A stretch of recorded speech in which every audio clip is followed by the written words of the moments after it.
আসসালামু আলাইকুম। হে বিশ্ববাসী, আমি নুসরাত জাহান সামিয়া আবার আপনাদের সামনে উপস্থিত হইলাম একটি আলোচনা নিয়ে।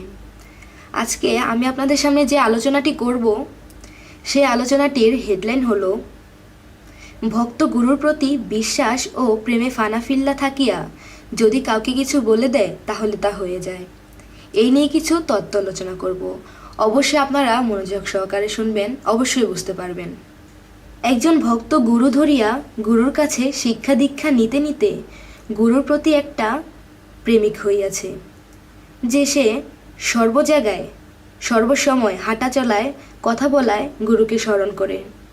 কখনো কখনো সেই ভক্তের চোখে পানি ঝরতেও দেখা যায়। ফ্যামিলি এবং সামাজিক লোকেরাও তাকে খারাপ বলেই আখ্যায়িত করে। এই সব কিছু যন্ত্রণা সে হাসি মুখে সহ্য করে। যে যতই দুঃখ দেখ না কেন, যতই কষ্ট দেখ না কেন, তাহার মুখের হাসি, বুকের যন্ত্রণা চলতেই থাকে। কোনো একদিন ভক্তটি মনে এমন কিছুর জায়গাও দেয় না, গুরু ধরিলাম বলে আজ আমার এই অবস্থা, আমার এত কষ্ট, এত যন্ত্রণা সইতে হইতেছে।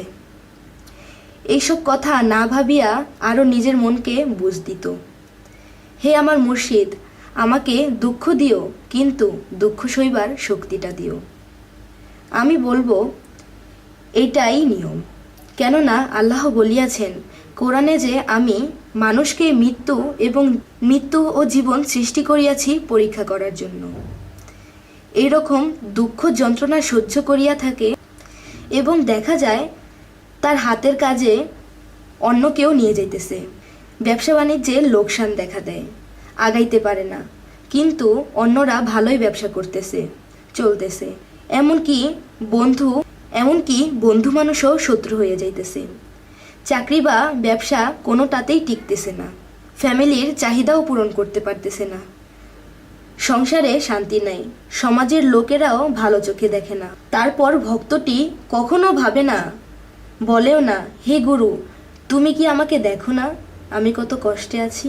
তোমাকে পাইতে যাইয়া, তোমার শিক্ষায় শিক্ষিত হইতে যাইয়া আজ আমার এই অবস্থা।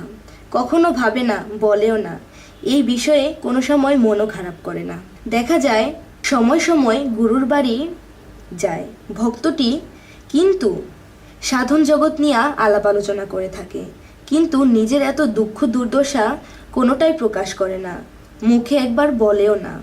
অথচ শিষ্য বা কত ধরনের মানুষই আসে, এসে নিজের দুঃখের কথা বলে, কিন্তু ভক্তটি কখনো গুরুকে বলে না আমি খুব যন্ত্রণায় আছি, আমি খুব কষ্টে আছি।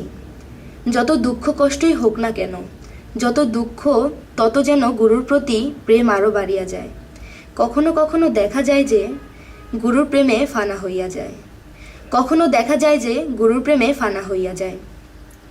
সমস্ত দুঃখের আগুনে যেমন সাধন আগুনে, গুরুর প্রেমের আগুনে এবং দুনিয়ার সমস্ত যন্ত্রণার আগুনে পুড়িয়া নিজেকে পবিত্র করিল, এমন এক জায়গাতে পৌঁছাইয়া গেল। এমন ভক্তের প্রেমের কাছে ফুল ধরিয়া গিয়াছে, তখন মানুষ সেই ফুলের ঘ্রাণ নিতে আসে। আর কেউ কিছু আর্জি রাখলে বা কিছু সমস্যার কথা বললে যা বলে দেয় তাই হইয়া যায় সেই শিষ্যটি। লোকেরা ওই ভক্তটিকে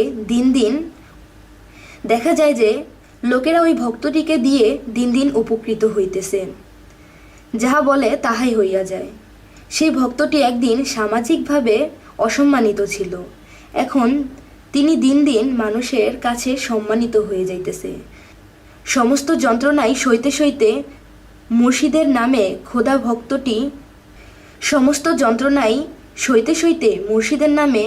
খোদা ভক্তটির উপরে একাকারে বিলীন হইয়া গিয়াছে।